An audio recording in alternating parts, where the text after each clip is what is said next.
thank you all, and thanks for the invitation to present as part of the mass lecture series on the theme of anti-apathetic architecture.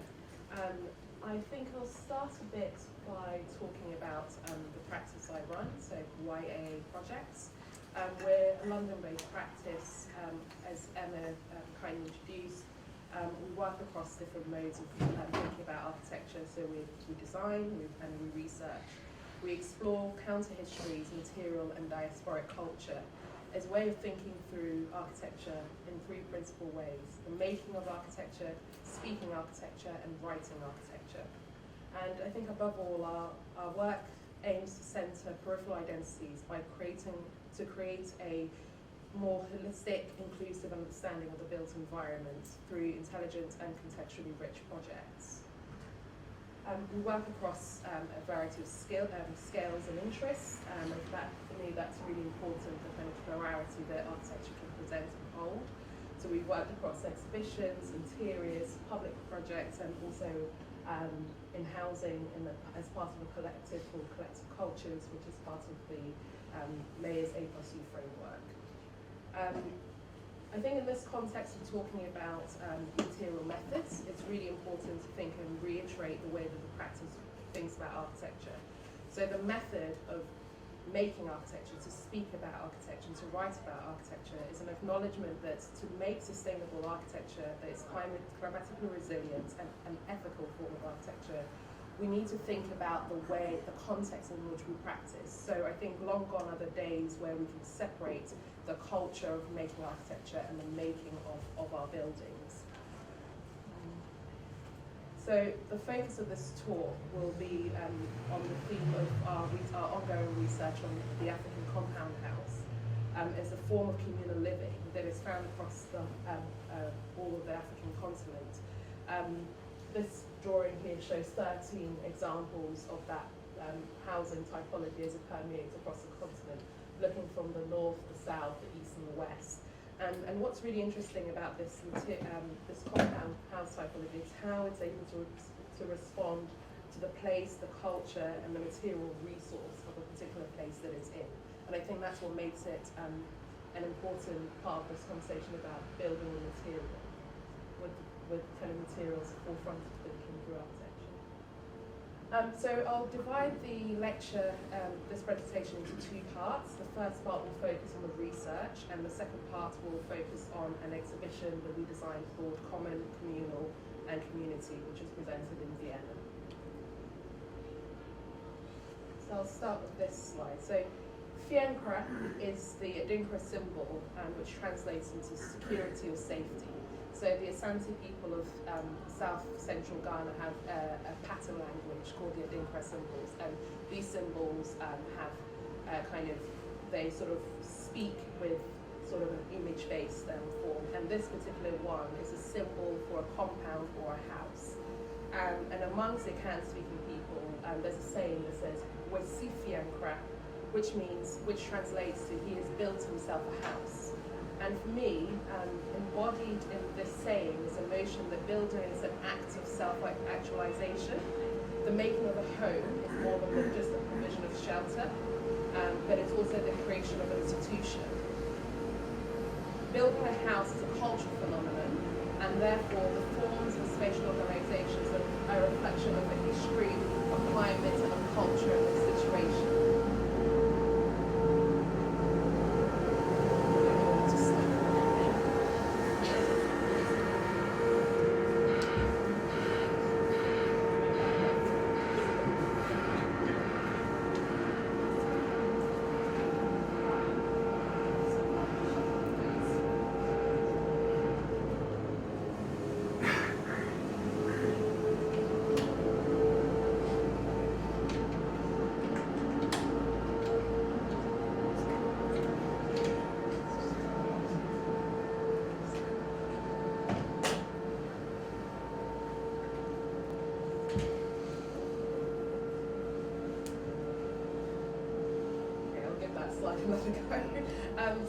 As I was saying, the compound house is part of it's a living typology that's about communal living.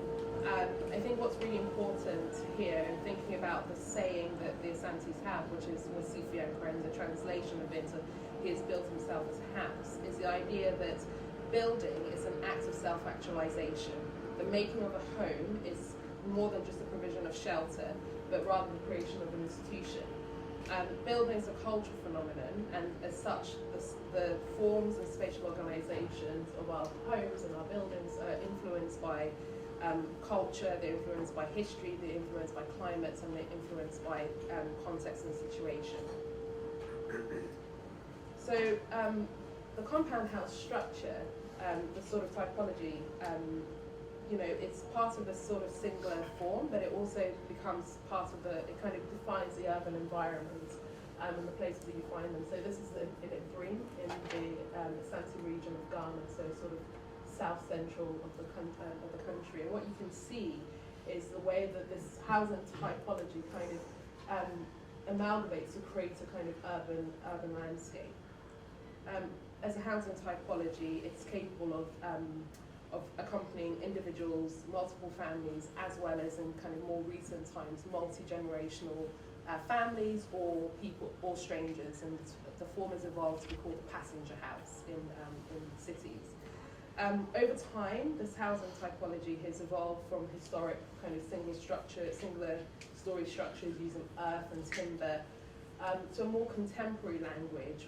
In this you see a two-story form of it in Bantama in Kumasi, which is dated about 1940.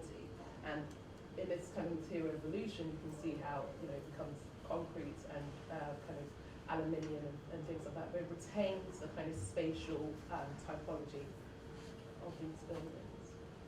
So the key attributes of the compound house are, number one, this quite distinct mechanism which helps the transition between public and private. Two is the open courtyard.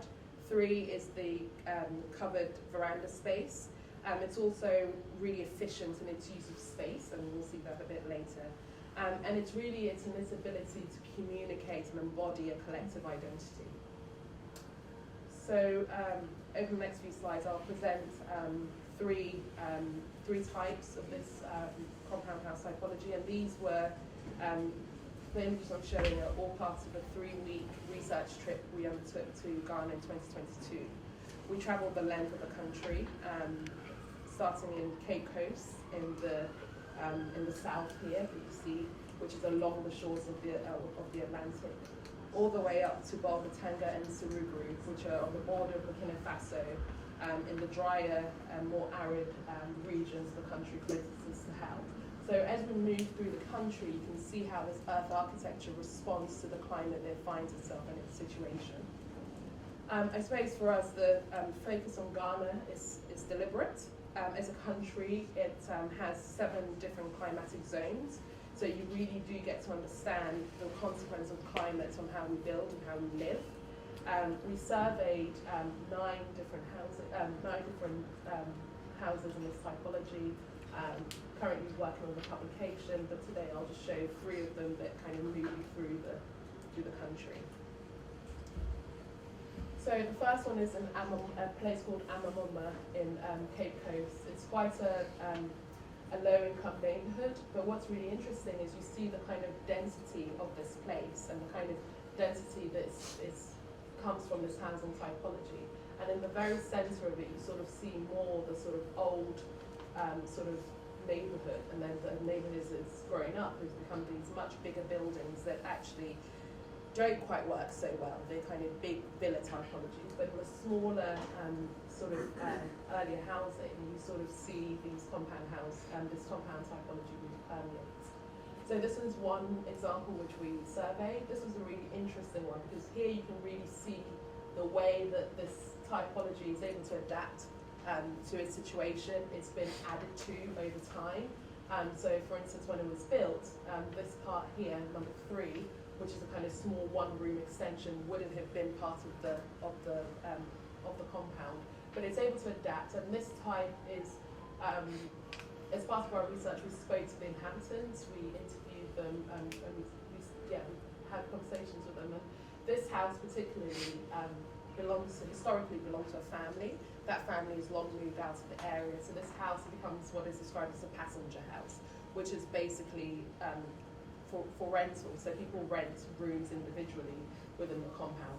Some people knew each other and others were complete strangers. Students that were staying who were studying nearby at the University of Cape Coast, for instance. There's also a culture in this area of kind of living, sort of burying your loved ones in close proximity. So actually, this was an ancestor's grave in the middle of the compound. And you sort of see the ways that the sort of housing structure itself actually sort of forms security and enclosure. So this very narrow entryway is the way into the compound, which gives a sense of security. It's very enclosed, but very open in the interior. And that's an axonometric of it there. You can kind of see the building forms. It's very much of, these houses would have, in early formations, would have been earth blocks and then rendered, and as rooms got built on, these would have just been kind of blockwork buildings and structures. And so you can see it here, that kind of narrow entryway that brings you into these spaces. And I think what's really interesting about this typology and the form and this kind of density of building is actually the sense of community it's able to allow. So we often saw kind of elderly people sitting on these sort of low stoops, and it forms a sense of community. Nobody's left alone. Nobody is left kind of without kind of care from their community. And I think that's a really important part of the kind of anti-apathetic architecture, actually. It's not just about the buildings, the material we think about, but it's actually how it supports human life. The next one is in Bantama in Kumasi. So historically, Bantama was quite an affluent part of Kumasi. It's one of the oldest districts in Kumasi, and Kumasi being the second biggest city in Ghana. So this particular house belonged to a family who was traditionally from the Asante region, and it's still their family house. So the idea is that every family member has a room in this house, and if they were ever to come back to Kumasi and needed to be in town, they'd simply return here. These houses, what I really like about them, and why I think they're really useful in thinking about how we build today, especially in developing or kind of African cities where there's a challenge of mediating between kind of modernity but also how people live, and this vision of the West that seems to always be kind of in competition with how we live, is the idea that, you know, if you build a villa, you have to finish it to be able to live in it. And so actually, in a lot of cities across Ghana, you see a lot of kind of uncompleted buildings because people don't have the means or the finances to finish it, which means that they can't then live in it. What's really interesting about this housing typology is that it grows over time with the means of the family. So as a family become more wealthier, the more money they have, the more they can add to this housing. So it's an architecture of accretion in a way, and it grows as needs must. It's also, this particular one is very interesting because the front, these row shops, so they're also providing income to the family that live here. And as always, you get this kind of open courtyard which is used for different activities.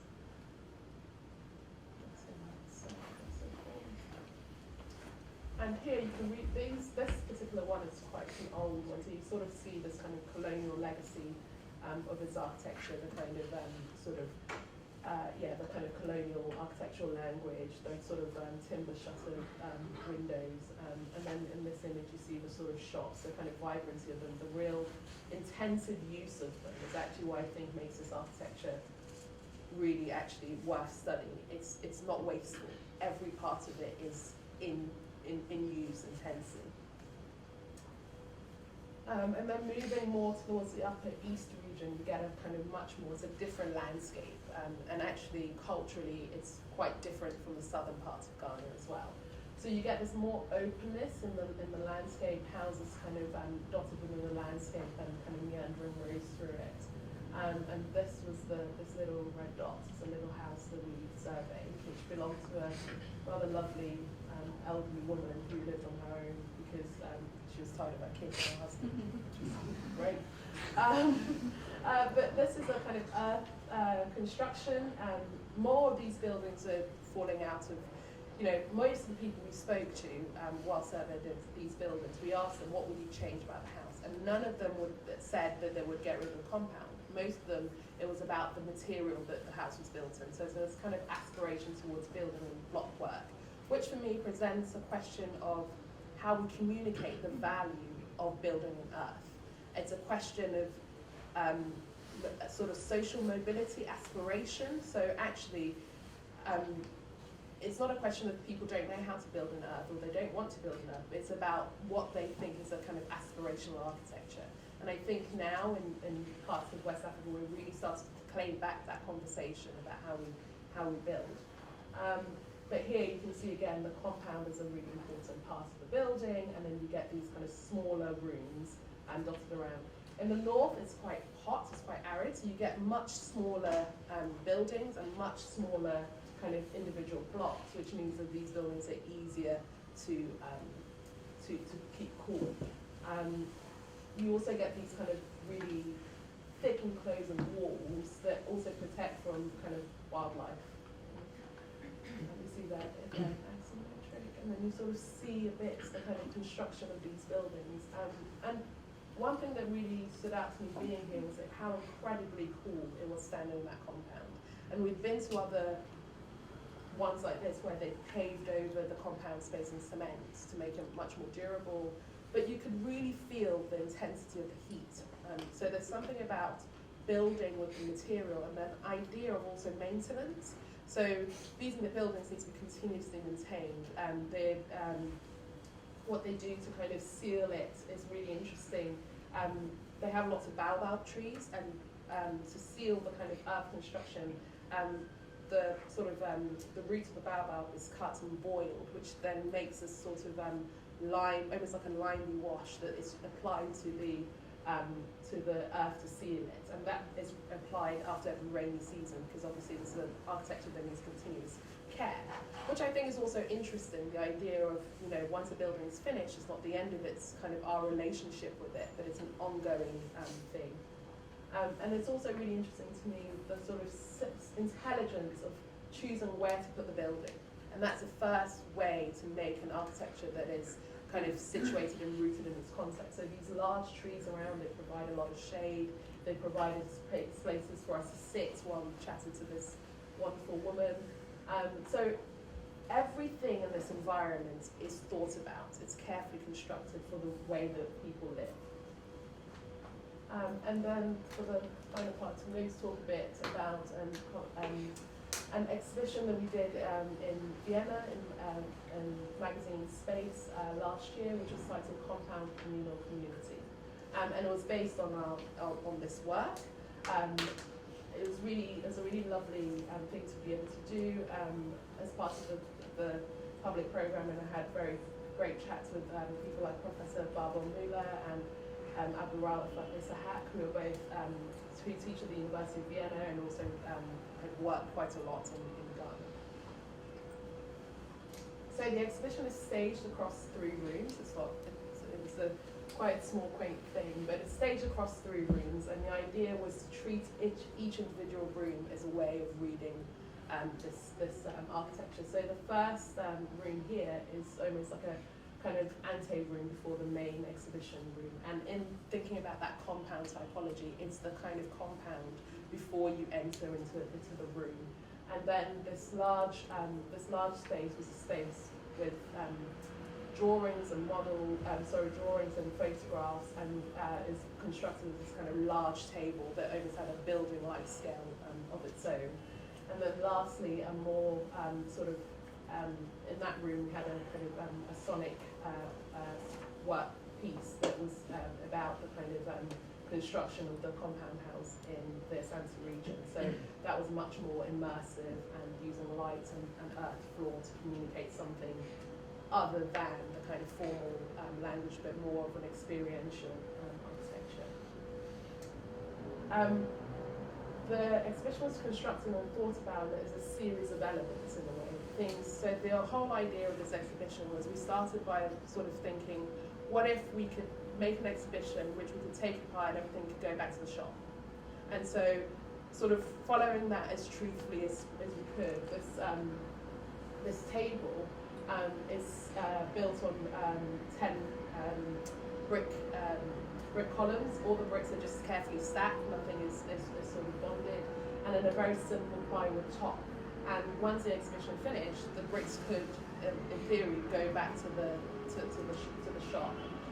The small bar area again, the floor was made as a kind of brick plinth, and a very simple timber construction kind of locked up to kind of hold serve as a bar area.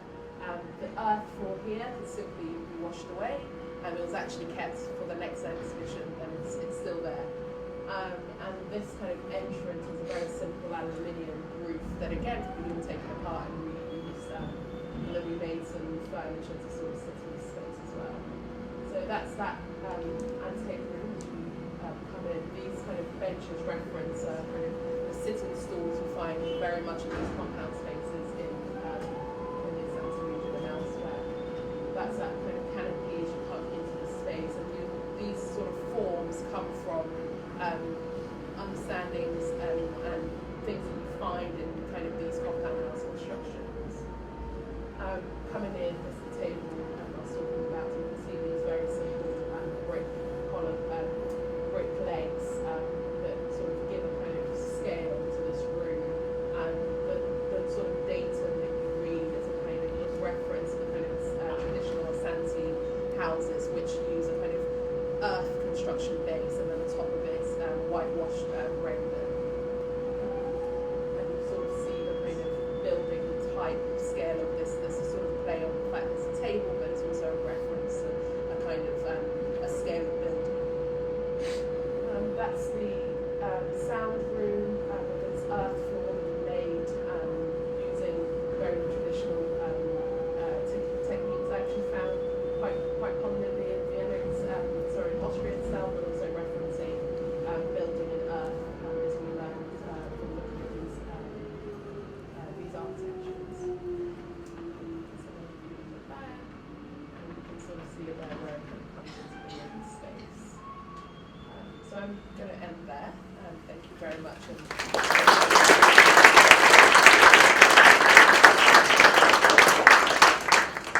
I'll sit which way.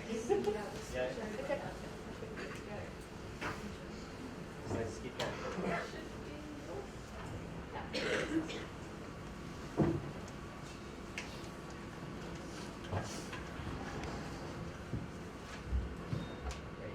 Thank you so much for inviting me to talk. I graduated from London Met in 2012, so 12 years ago. Worked at YAA Architects for 10 years and then set up my own practice off the back of that.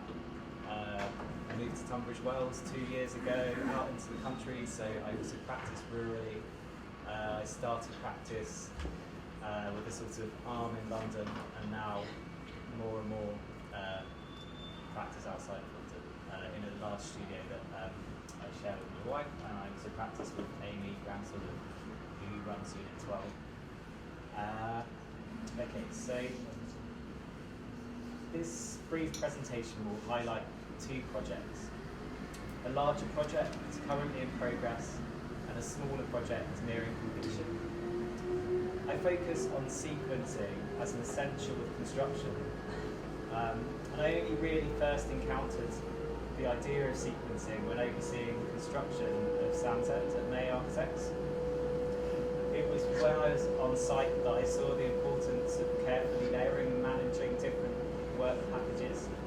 And when you're sitting in practice drawing details, you sort of look at the building as a whole entity rather than actually breaking down how it will be delivered.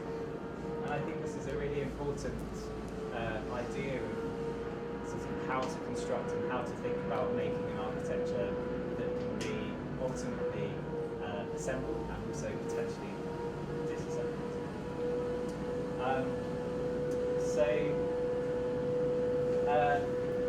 I mean, this section drawing, I drew it at stage 4 and sent it to the contractor, and then when I was actually on site, I went through about 10 iterations of actually working it so it could actually be built. I mean, I think it's really important to break down drawings into understanding how many different workers, subcontractors are working on something in order to deliver it. I also saw the potential for really interesting architecture out of gaps between one subcontractor and another subcontractor. So within this section, there's first the primary timber frame. As soon as the timber frame came on site, it was really an idea of not messing that up. You already had the spaces within a month on site. We already had the spaces. You could feel what it was going to be like, and then it was about adding on additional packages in order to not make it to not lose that sense of space, really. So you have the main frame. You then have another layer of carpentry on top of that in order to create the wall, the roof build-ups. Then the roofers come. Then the windows come. Then the fascias come, and all of those different packages, I think, offer a great opportunity for architecture, and that's why I've sort of taken forward into my practice as an idea. I also, as Amy mentioned, used to teach at London Met for 6 years before starting practice, where we looked quite a lot at timber architecture. This is one of the projects by William Chu, looking at timber mansions in Kensington. So really the idea was to try and question the use of timber in really civic locations where masonry is dominating. So the first project we're talking about today is a community centre and cafe that I'm working on in Brixton. So I was approached by the client after working on Sam's End and setting up my own practice. It was part of the competition, and we won it through selected tender. So we started working on it in 2012. So it's only a few minutes away from central Brixton, tube station just here, and the site is a small park building there, and it's also got an appendage of a play park and external pitches. We inherited the building site, an existing project. The client wanted a more tactile building and design, whilst forming pockets of landscape and something that really interacted with the street. So you can see the existing buildings here, a number of old council buildings that were repurposed and turned into a very small community hall and cafe. You see it from the other view. This is then looking towards Brixton. The back of the site is hemmed in by the railway, but there's already a really beautiful, mature landscape that we look to work with our designs. This diagram really simply shows the previous scheme that they had for the site, which was looking at creating a community hall and a cafe, but was filling the whole site. And our brief, or our idea really, was to try and get exactly the same footprint and area, but to maximise the potential of landscape on the site, creating two building forms that step back from the street. One that's clearly the hall building, and the other one that's a cafe. This was an early iteration at the competition stage, where we work a lot in really small 1 to 200 models to quickly thrash out an idea. It's in many ways my form of sketching, and then we drew this, which is an idea of sort of a connection through from the cafe to the landscape. And these iterations illustrate different ways of us testing form and mass to create public garden spaces, assisting the mass in order to create a sense of civicness. The project started as 2 pavilions, then the budget was cut relatively significantly within a few weeks of starting. So you can sort of see the transition here between much larger buildings to something where the whole building was a space with a double height space, and then the cafe was designed initially as a kiosk. So this is one of the drawings from the early days of the process. We were looking at changing the cafe into more of a kiosk and a covered pergola space.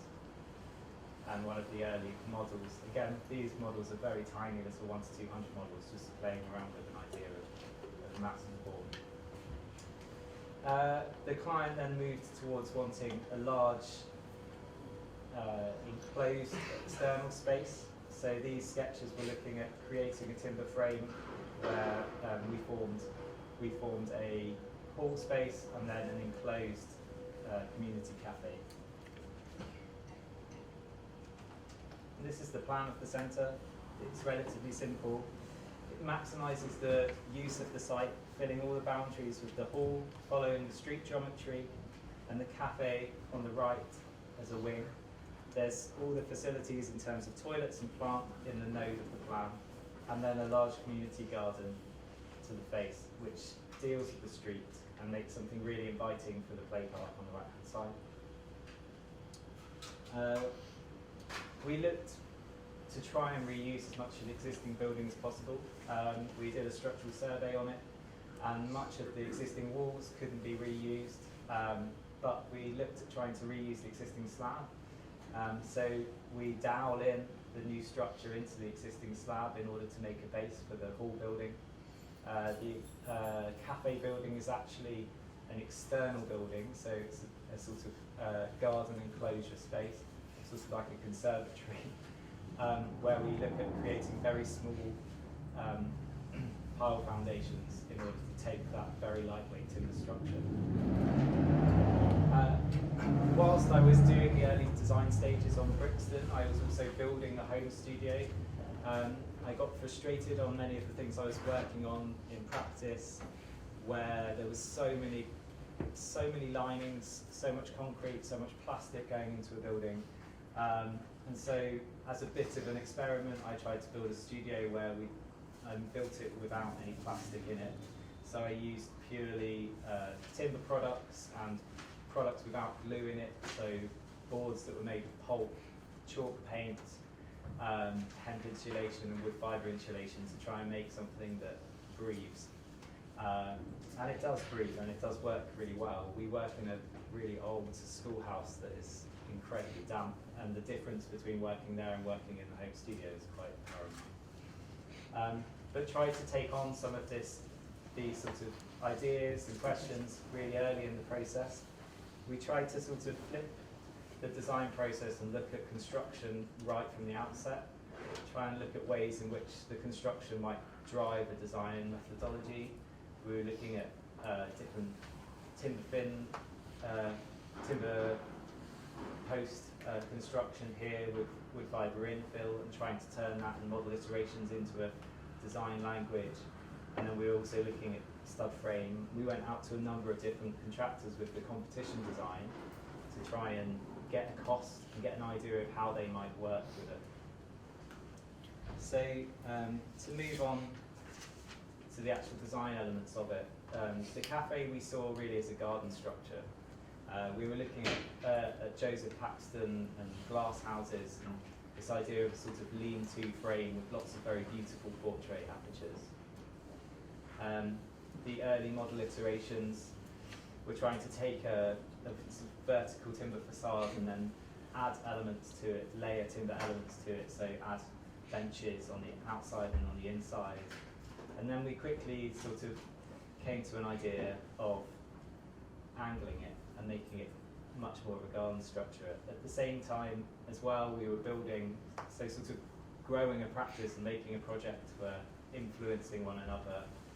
We were building an Enzo Mari desk, which is a great learning opportunity working with Enzo Mari's stuff. I think it's amazing how quickly they go together and how a series of elements sort of interact with one another brilliantly.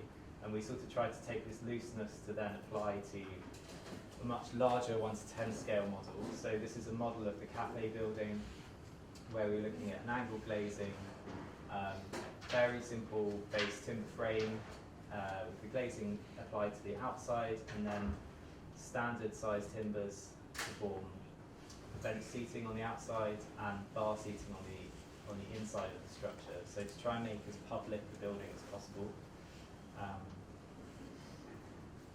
And there's a photo from the inside where you see that idea of the angle glazing much more prevalently, and we tried to sort of have a bit of fun by pulling this through to elements like adding angle bars to the doors.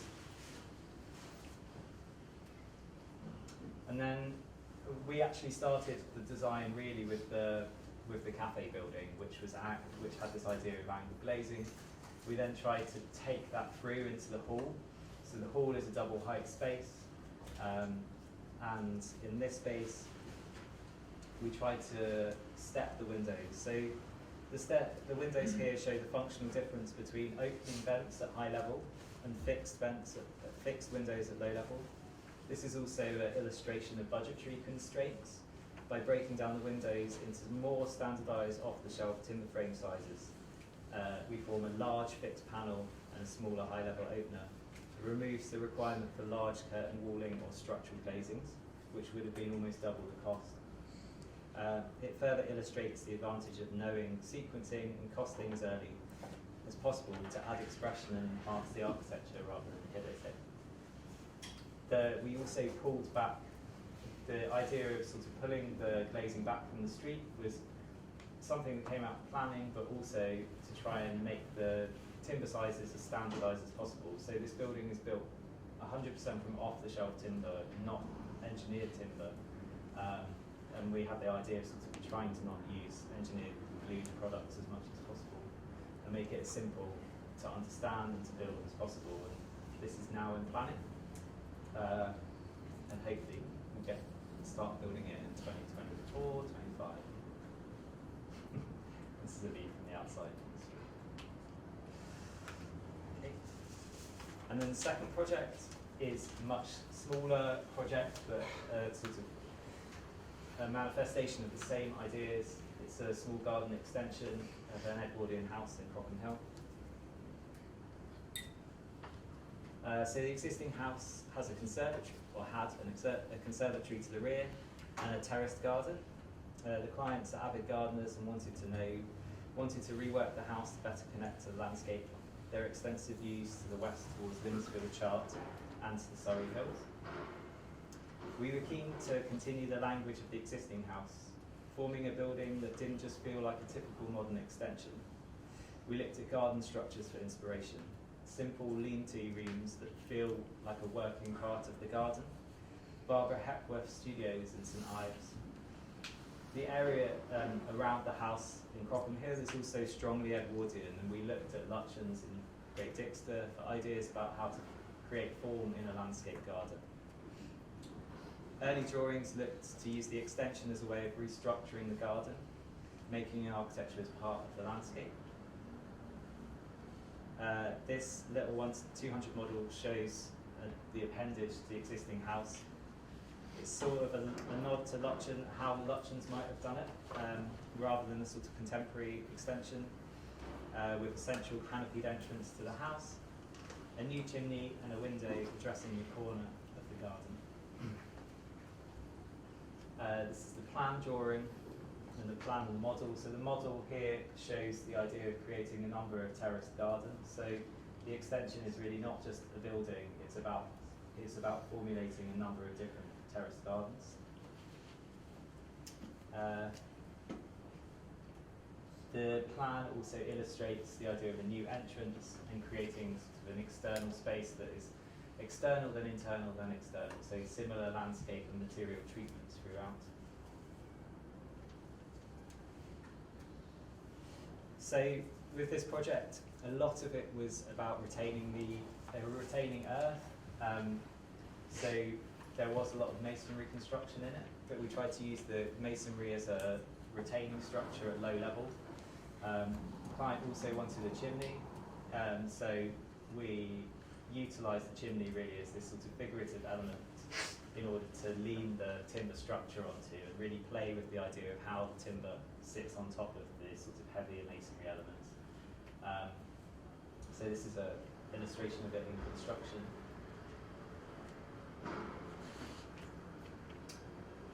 And then the second package to come was the timber frame. And the idea here was to try and look at offsetting structural posts in order to illustrate the structural frame and pull that away from the timber structure, from the window structure. I love the work of Kazunari Sakamoto and the way he uses frame, facade and windows, sort of sliding elements, disconnected to form a simple expressive architecture.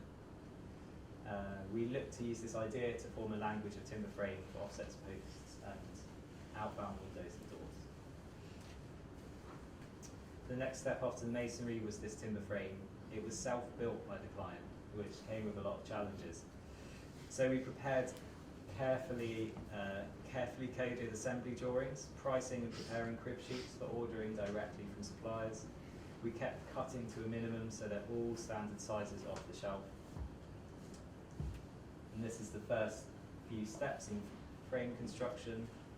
So the frame was only made by 1 or 2 people at a time, so it all had to be elements that people could assemble themselves. And this is the frame before Christmas. So from the image to the left, you can see how we purposefully push out the window frames from the main frame of the building, trying to create an aesthetic separation between the different elements of the building. Firstly, there's the brick infrastructure, and then there's the primary frame, and then the windows sit outbound. The point of this is also an aesthetic one, to try and make sure that the facade doesn't illustrate all of the build-up of insulation and look more streamlined, really. And in the middle, and on the far right-hand side, this idea of just playing with the position of the post in structure in order to sort of draw relevance and make it feel curious and interesting. And on the right-hand side, we also make the windows and doors open up to the corner to reveal just the structural frame. This is it last week. It's far off completion, but you can see the sort of separation of the different packages and different elements in the scheme. Sort of really enjoy the narrative between the offset column on the right-hand side and the one on the left-hand side by the window.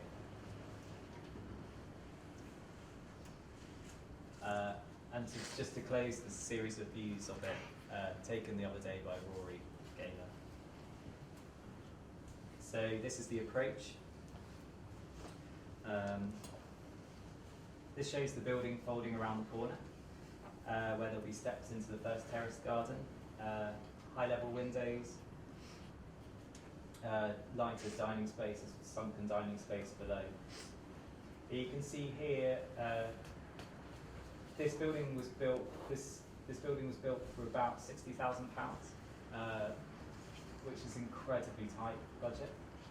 And so one of the things we did early was we looked for different local brick suppliers. These bricks are actually old stock bricks, so they're actually white bricks, and we spun them around the other way. So the finished side is actually the machined side on it, which creates quite a rough texture and ties in really beautifully with the stone, the limestone of the existing house.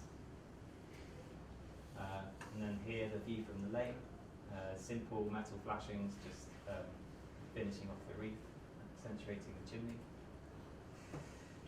The glazed corner, which opens onto a lowered terrace garden, and again sort of opening up and revealing the structure and the extension from the field,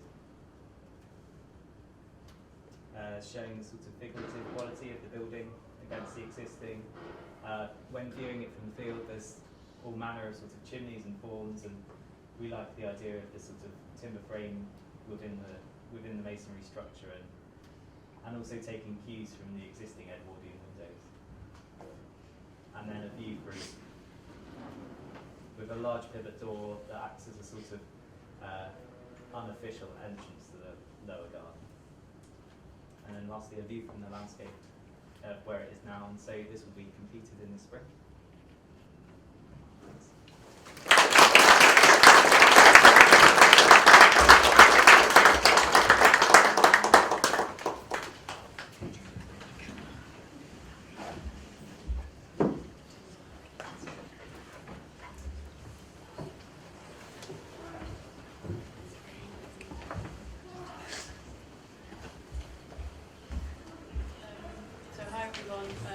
We, as Emma introduced, we're Studio KA.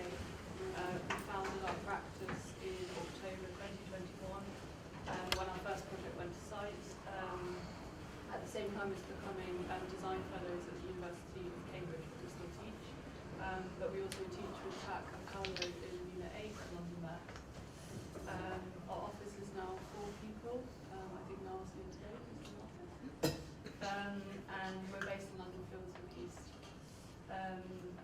said, I used to work at Chipperfield, and Alex worked at 6A before we set up.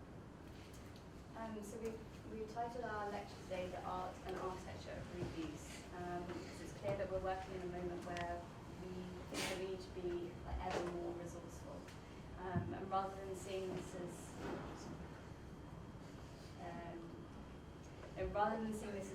constraining, we see this moment as potentially highly optimistic and a moment where we can actually be really creative, provoking new methods of working and thinking. These are some of the projects that we've been working on over the past 2 and a bit years, and all of our research and life projects are in diverse existing spaces. Some are small or large, or historic, or more recently constructed. But what they have in common is that they all require repair and care, as well as being reimagined. So today we wanted to share some of our methods for reuse projects, which we've been developing both in practice and teaching. And we hope they're both analytical and creative. And in particular, we wanted to talk about why we often look at artists' works over architectural precedents to guide and define a project. Architecture can often be seen as issues of facade making, thermal envelopes, and use, and this is obviously very important. But within reuse projects, we also find we need to take a slightly expanded view of architecture, and we wanted to try and show you this in our projects today. And more think about them as the making of environments. And artists have been able to make new environments through the most minimal of means. One wall and a floor covering can make a new environment. In Rosalind Krause's essay, which is called Sculpture in the Expanded Field, she describes how rather surprising things have come to be called sculpture, such as the narrow corridors with TV monitors at the end, or temporary lines cut into the floor of the desert. We want to be malleable in our projects, which are often low budget, and we don't want to always want to use a lot of materials in order to make architecture. This means that we try to have no hierarchy to our attention on projects. The furniture is as much as an opportunity as the facade, and this is what we mean that surprising things can be called architecture. So the second reason that we started to look at art practice is because we think that art has always engaged in its physical side.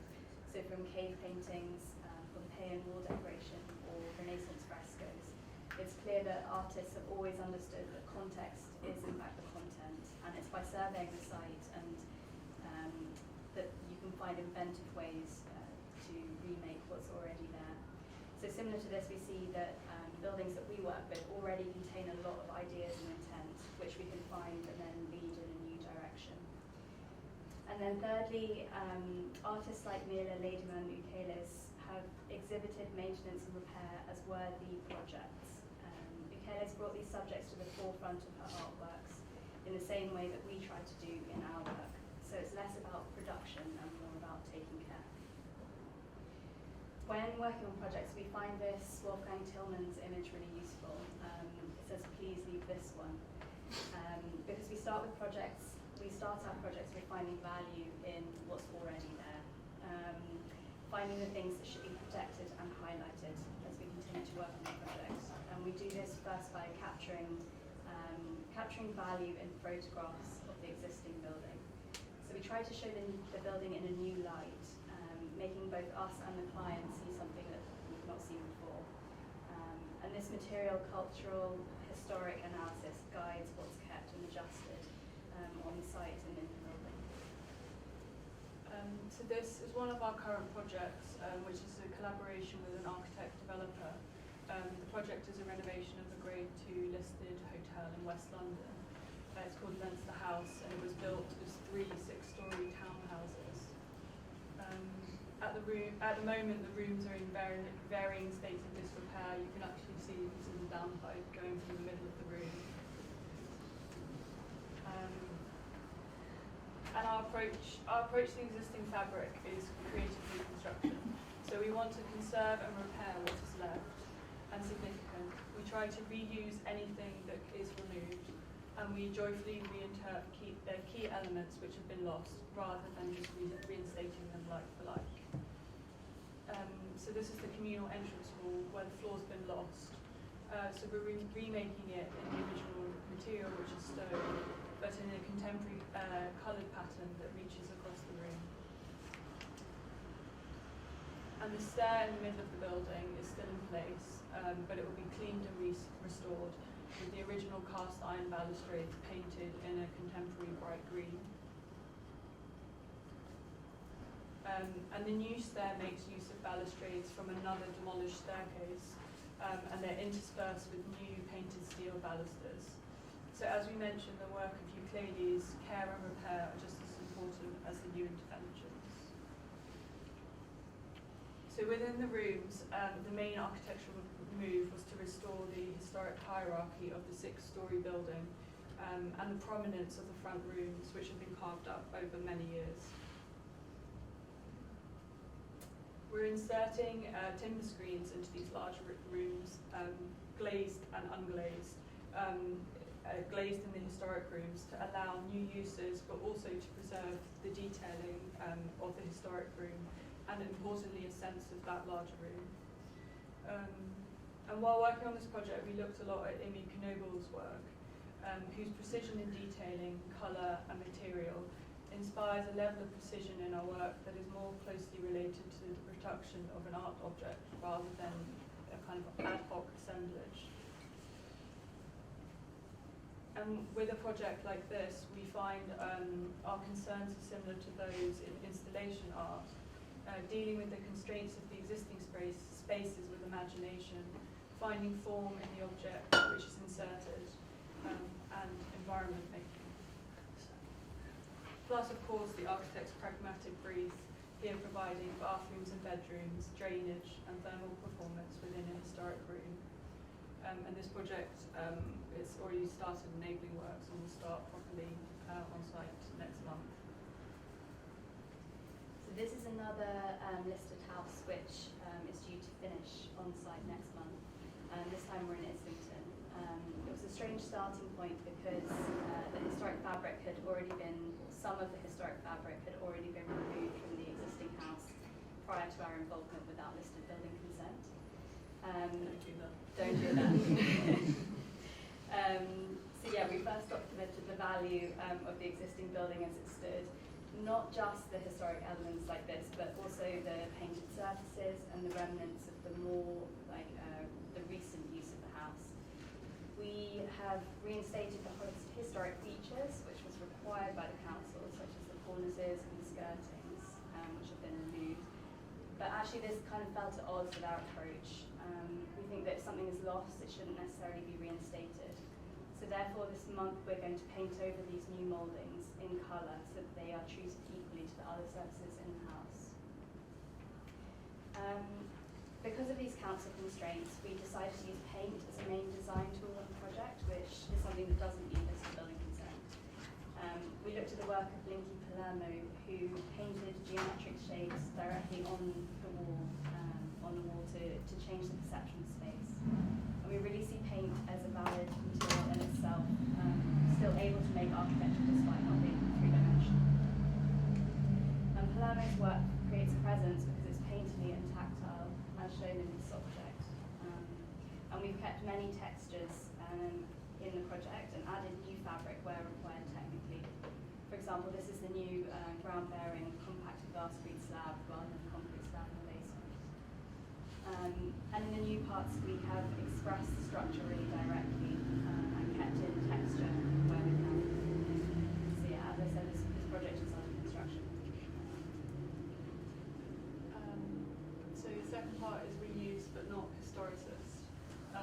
So when working in historic settings, artists remind and encourage us to have an approach that is inventive and not historicist.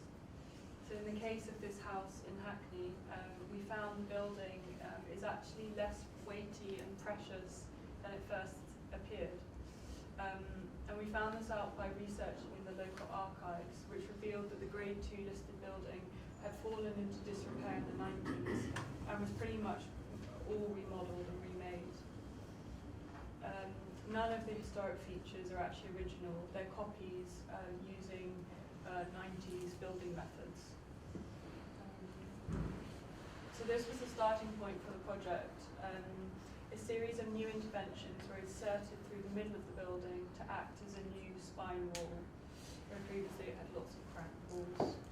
And when we were doing this, we were thinking about Villa de Barlo's work, which is irreverent and monumental, and always works in contrast to the gallery interior.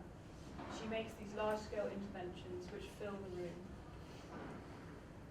which led us to think about these spine walls as large-scale interventions in contrast to the existing interior in form and colour.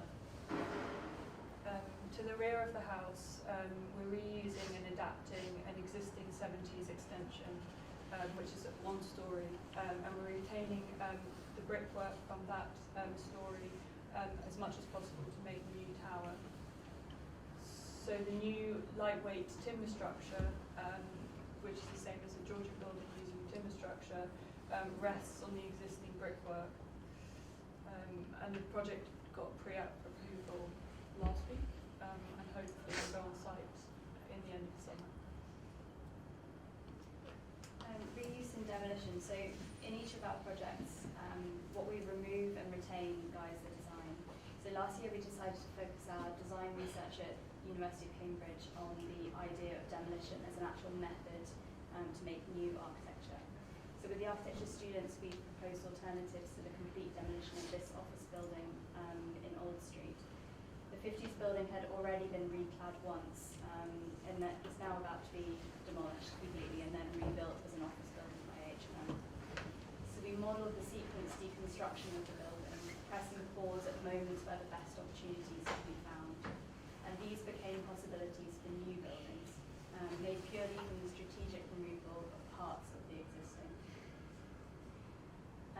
We were interested in the approach of the artist Cornelia Parker, where she describes acting as an unmaker, squashing or unravelling found objects, and then recomposing them to make something new.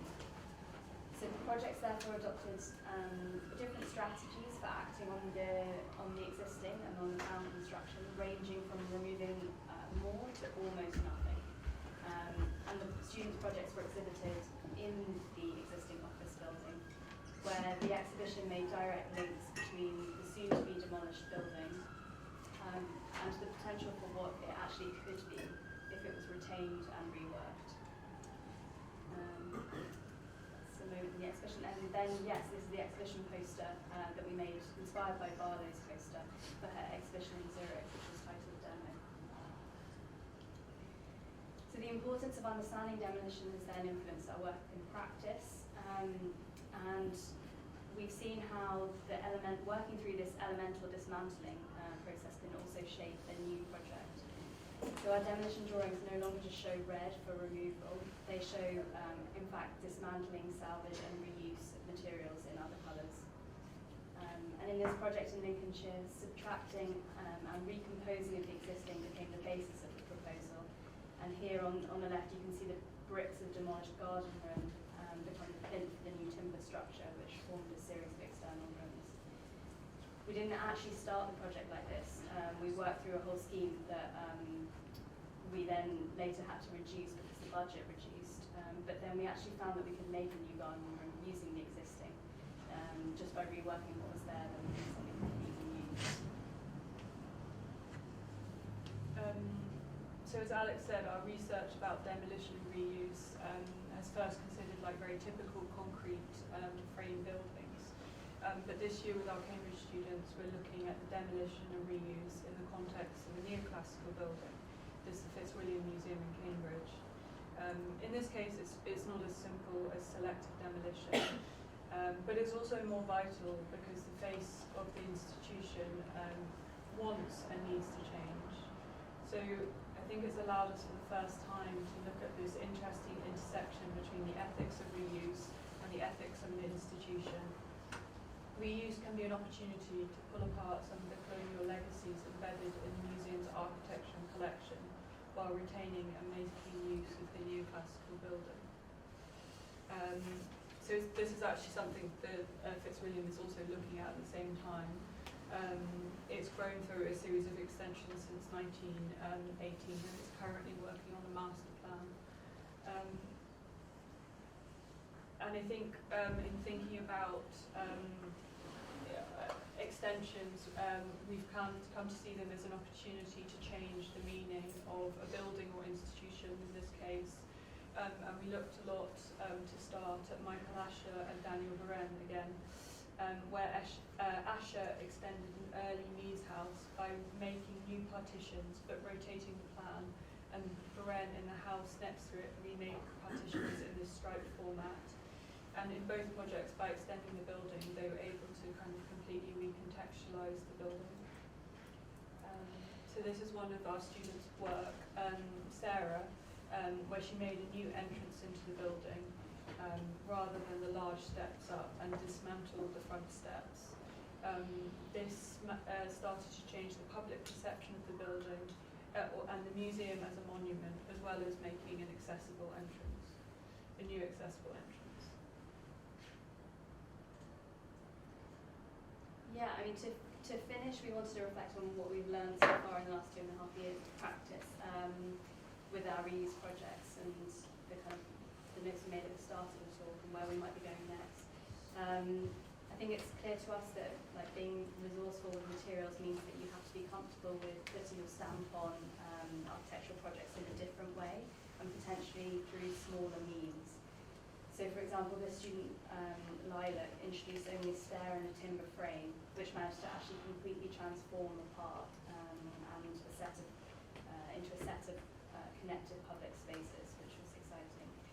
And in practice, in a similar way,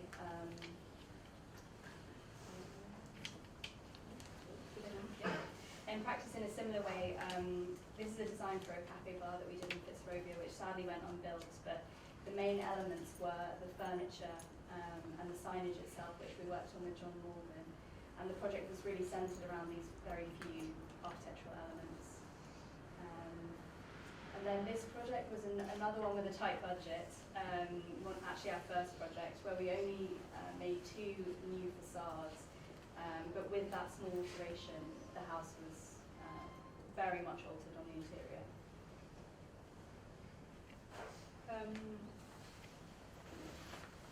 And in terms of engaging with clients, we think it's important to first understand the client's brief and help them see what's possible.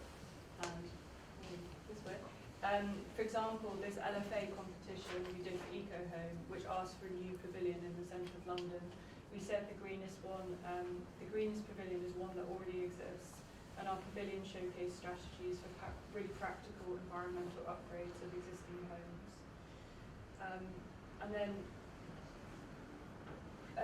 with the questions of reuse, you also need to persuade people the value of the existing, and we think this is actually really important part of the design process. In many ways, like the narrative around the building is as important as the design itself. We found that large-scale models, analytical photographs of the building's qualities, and holding events are critical for communicating value. So this is the model we made with our students of the council-owned John Lewis store, which is vacant in Sheffield.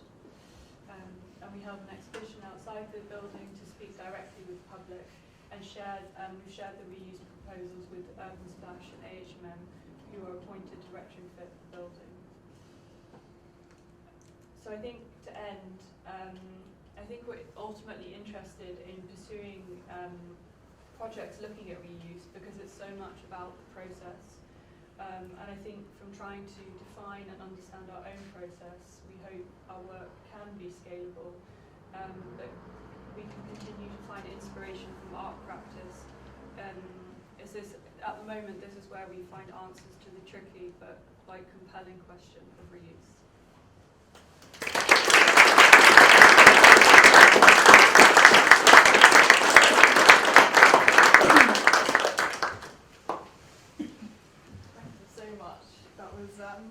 Really fantastic.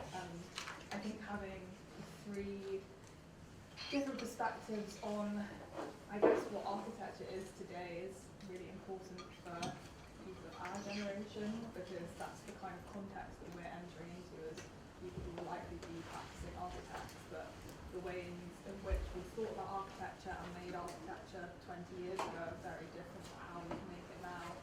whole number of reasons. So thank you so much for talking through all of your different projects. I wonder if anyone had any questions for any of the 4 speakers. I'm happy to start. It's more of an observation and small question at the end. I like how in all of your presentations you kind of touch on the value of really talking clients through material choices and the value of existing, particularly like case-based materials and methodologies that you mentioned, Nana. But also at the end we were talking about having time for exhibitions and models and the progress graphs of the building.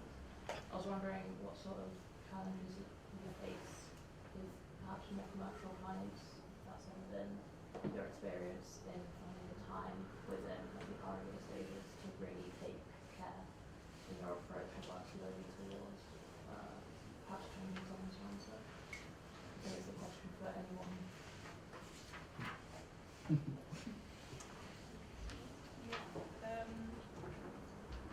I think with our more commercial clients, I think that stage 1 is the most important part, and we actually spend a lot of time the way we talk to them and like present back the project to them. We tell them what we feel are like the defining features of the building. Even though they might know it very well, they might not have kind of looked at it in that way. And as we were saying, we spend quite a lot of time and invest in photography because, yeah, as we said, we find things through that. So I think like we see stage 1 as actually quite analytical, and then we try to show them through drawings what the characteristics of the building are, and then what are the drawbacks, and then from that we kind of talk about where we see like opportunities in the building. So I suppose in essence we spend a lot of time potentially telling clients about their own building, but it's quite beneficial because they really understand where the project's going. I guess I tend to flip the project upside down to deal with all of the difficult elements first. So cost. First of all, like costing from a competition design is really important, and then looking at going out with the competition design to potential manufacturers and trying to cost that up and get an idea of where that sits tries to get rid of a lot of the sort of alleviating doubt that clients have in projects. And I guess stage 5, you can sort of continue to specify things that the clients want throughout the project, but you still have so much flexibility when it's being built.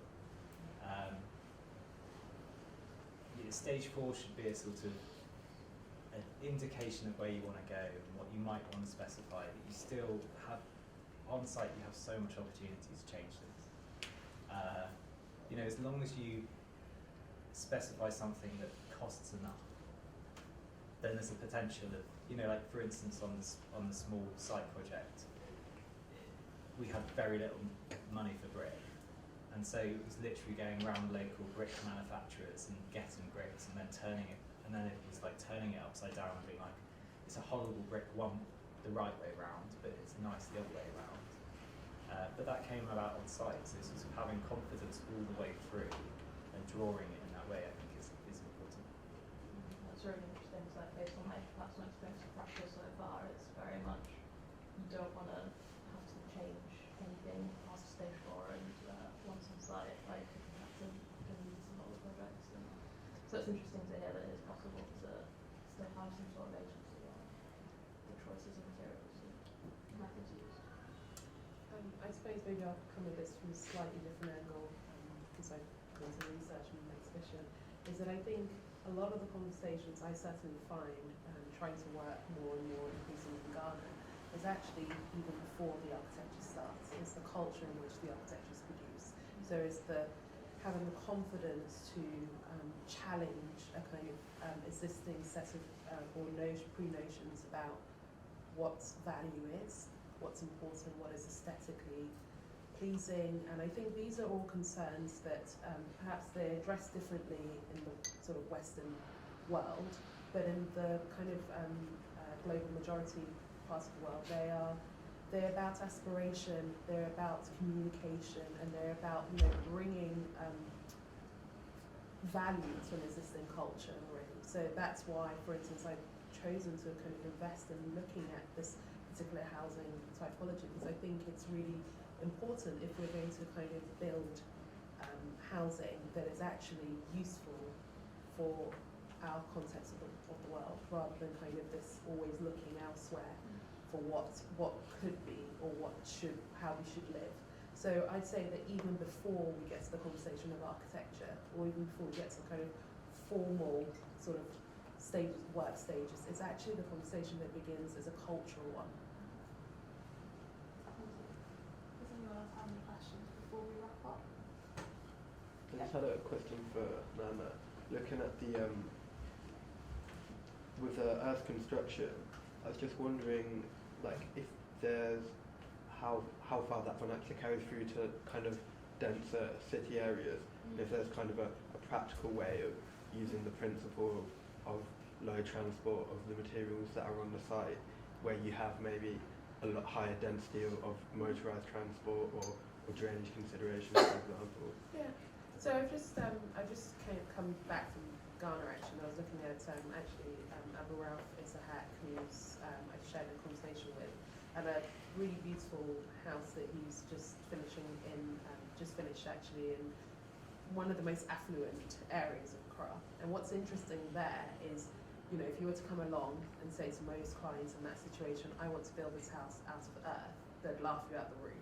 So you've got to be clever in the kind of translation of material. And as I said, it's about aspiration a lot of the time.